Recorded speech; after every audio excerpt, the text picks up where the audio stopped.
I'm Natalie Vo Karlin, and I'm a jewelry maker. I started out making jewelry, vintage, gemstone, Asian inspired, mainly Asian inspired, because I wanted to make things that I wanted to be proud of to wear. I wanted to make things that represent The brand. who I am. It's called Bijou Indochine. Indochine, why? Because we're Vietnamese, and I wanted to represent our country and who we are. And bijou is because, I was once married to a Frenchman. And it just made sense with the whole Bijou Indochine name. I want to know, like, were you born in Vietnam and you came and to the US, or and then you were adopted by a non-Vietnamese? I wasn't Mhm. sure who, like, because I met your sister and I at your wedding and I was confused. I was like, what happened? And then she told me. So the reason I'm asking, I mean, if you are comfortable to Of share, course, of because it's course. very unique, and then that will connecting to why, or like, your love for the áo dài, and why did you want to wear an áo dài on your special day with your special man? I was born in Vietnam in Long Xing, which is most Vietnamese people know it's in the south, the Mekong Delta. And I was there until 5, until my dad and I left Vietnam in 1979. Overnight on a fishing boat, we escaped, literally with one bag in his hand and me on his back, until we landed in Indonesia. And from there, we stayed in a refugee camp for a year. I still remember my first hot meal ever at the refugee camps, and it was like literally curry and rice. And my dad was able to get a sponsorship from a church, a Catholic church, Mm. and we were able to leave the refugee camp after being there a year, and we landed in San Bernardino. And my dad worked when we got here to America to pay off the sponsorship. It was my amazing dad who brought me to America and gave me this opportunity. I just had to live with different families because he was trying to find work, he was trying to learn the language, he was trying to assimilate. And what he thought was best for me was, to live with friends and family. So I lived in several different homes Mm. until my middle school years, and that's when I met my mom. Mm. My mom, as you know, Kathy, Yes. blonde Who, hair, who blue who's eyes, American? who was very American, who was my middle school counselor. And I'm telling the story to my middle school counselor, and my mom said, just come live with me, wait it Oh. out a year, finish out your freshman president on your freshman year, and we'll go from there. And that turned out to be the rest of my life with my mom, angel, guardian angel of a mom. Right. And she adopted a little girl the same year I moved in. We had this instant family. And I mean, between my dad taking me out of Vietnam and giving me this opportunity, sitting here talking to you right now, and meeting my mom, and my mom raising me and giving me the loving home that I had, I am who I am today because of both of them. I mean, goosebumps. Like, goosebumps. And the beautiful thing is that when I met your mom and your sister, you guys are like a melting pot, right? And it's mix of ethnicity in the household. Oh, and Kathy's American, you're Vietnamese, and then your sister is like, She's Hispanic. right? Yes, See? and her husband at the time is Cuban. Right? And Oh, I just love that so much. I just love that it's like under one's household, but everyone is just there's like a blending. The a beauty. melting pot. But the thing is, like, you left Vietnam for so long, but you have this, like, how do you have such like an enormous love for Vietnam culture, for Vietnam beauties, and then appreciating the áo dài? I What was don't, your memories of the áo dài? well, I don't really have, the only memory I have of Vietnam is of my maternal grandmother raising me. So my biological mother didn't even raise me, but my maternal grandmother loved me. And I think it's because of her. She gave me Mm. that foundation. But I have to tell you, and this is the honest truth, is during the time when I was growing up before I met my mom, even during parts of high school, I wanted to assimilate so badly. So I shunned my culture. Like I Mm-hmm. didn't be Vietnamese. Yep. And I didn't want to wear an ao dai. I didn't want to wear anything that made me feel like I was an outsider. You know, during that time in the 80s and 90s, you needed to mix in. You Yep. know, people weren't embracing our culture and our country like they are now. So I didn't, you know, and then, but once I got older, you know, as maturity and understanding and, you know, meeting people like you and seeing more people that look like us on TV, it just really helps. So every little bit that you're doing is amazing. Yeah. But you know, just recently and also meeting with you and just, you know, being around people that are like-minded, I'm embracing it a lot more. So what I was trying to say is my first wedding, I also wore an ao dai. This is obviously before I met you. Yeah. I would like And to know about that. What was the color of that ao dai? it was jade with the Okay. dragon. Okay, Jade with the dragon. On the ao dai and your first wedding. And then, so I think you know more about my ao dai when I did the green ensemble for you to wear to your friend's wedding. What was That that was experience? Like, what was that reaction that you received from people? So it was an extraordinary wedding at the Montage in Laguna, Right. like as fancy as you can get. And I mean, it was magical. And the thing is, the Aoyai had no details. The material was exquisite. The color was unreal. yeah, It just exuded elegance. And so when I walked out, and I'm not even saying this, it was literally on the lawn of the Montage with the sea in the background. All of my friends were so impressed. Every woman and man were the men, they were all saying how beautiful it was, and they had no idea what an yeah, Aoyai was. yeah, So we introduced, you yeah, know, our Aoyai and our culture to a different crowd that, you yeah. know, wouldn't really never think of it. I think like, gave him the exposure to Ao Dai and the Mhm. beauty of Ao Dai, and he loved it. He appreciated that. He completely agreed to celebrate your wedding, not just only in you in your gown, but also in Ao Dai's, two Ao Dai's, one for the rehearsal and one for the wedding. And Mhm. then he didn't even want to wear a suit. He just Not wanted at all. Ao Dai. And that like literally like that was made my heart full. Seriously. He didn't want to take it off. In fact, he's going to probably wear it again to another event, Yeah. you know, and he loved it. I mean, he loved being part of the process, like Yeah. picking out the colors. I Yeah. mean, getting a custom.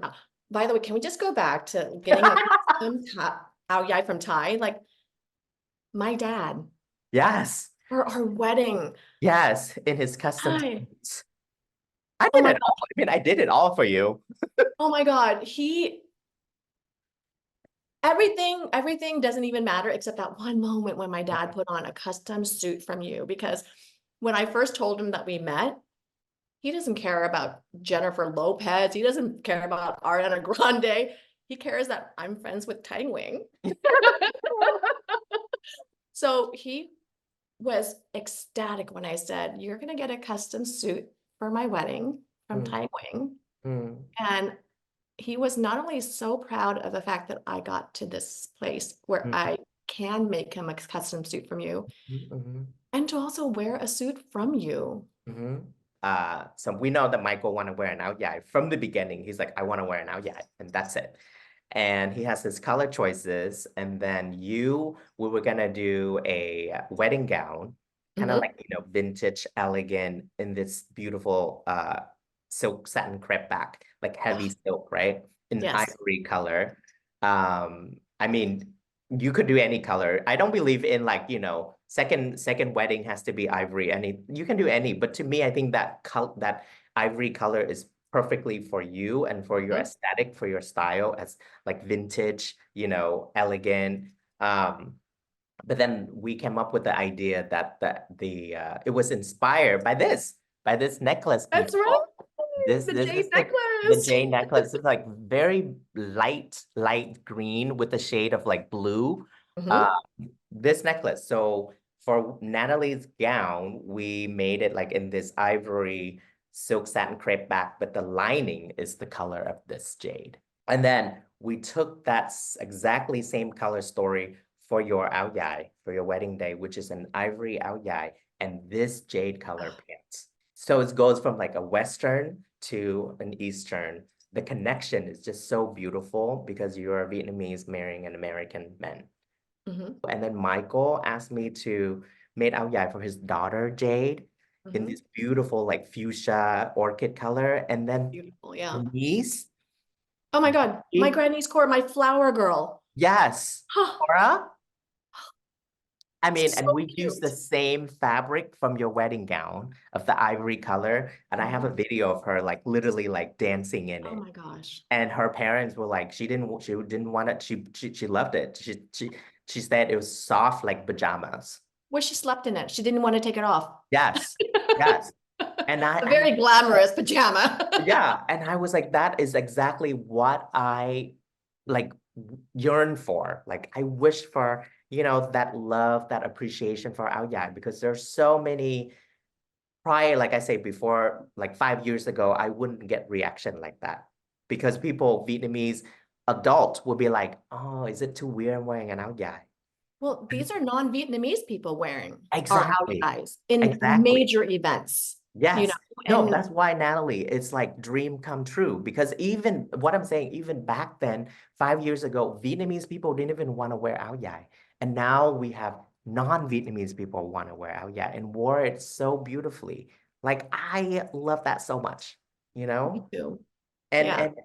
it wouldn't happen if it's, you know, we didn't have that, you know, moments of, you know, Kelly Marie Tran wearing áo dài as the princess of Disney. But anyway, we go back to that wedding. I remember your first look at the Bel Air Hotel, Uh-huh. right? Your first look in your gown. And then I have a behind the scene photo of that. And then we had the driver drove us to the Bel Air Country Club.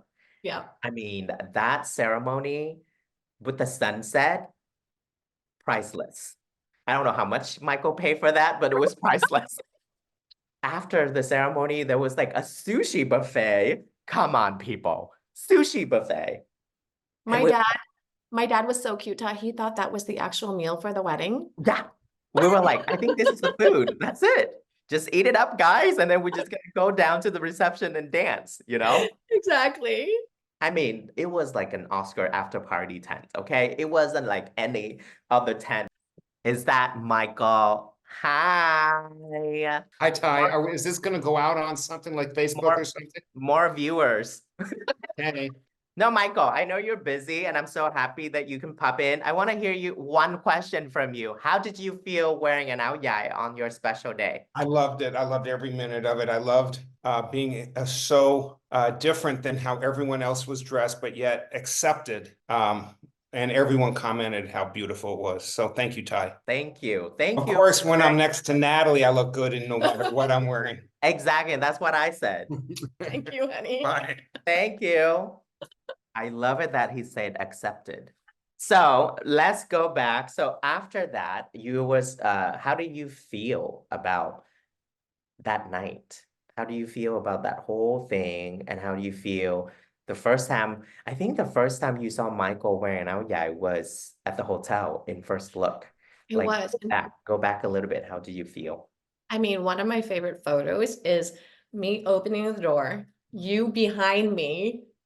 We're laughing so hard, and I don't know if you've seen that photo, but it's Yes. the best. It represents everything because I was fully blown away on how wonderful he looked. Yeah. And just to have you, Kim, and Jenna there to be there with me, you know, the whole time, and for you to even come in, I mean, it meant so Rescue. much to me. Yeah. It was that fun. And It that's how was. wedding's supposed to be. That's how I wedding's supposed to be. I didn't eat one bite that night. And you Like, were full. and I was full because full of gratitude, love, and happiness. Literally, I know it sounds so cheesy, Nope. but it, I say cheesy. that every day. I say that in every single post I post, okay? I don't think it's cheesy. And if people think it's cheesy, then maybe they're not grateful. Yeah. You know what I mean? Or maybe they Yes. don't know the meaning of it because Yeah. we taste it. We know. Last question, since you're from Long Xuyên, And so in the South, we say ao yai, Mhm. right? Because the North, they say different. The Central, they say different. Outside, right? Ao zai for the North.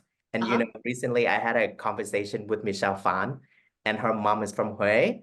Oh, She say "ow, yai," and we were able to get her on the phone to say it in the Hue accent. It was so cute and so really? beautiful. Yes, yes. So, Yeah, but you then that's from the South, we say "ow, yai." Oh yeah, yeah. Yeah, And it's funny because a lot of people that are not outside of Vietnam, they don't think like there's so many different dialects within our country. exactly, Yeah. exactly. But it is, and we're so happy, we're so grateful. I say it like probably like 100 times already in this interview because we are truly happy and We grateful. we are. Thank you so Grateful for much. you, little brother. I love Thank you you. so much. I love you. And I'm gonna see you later tonight.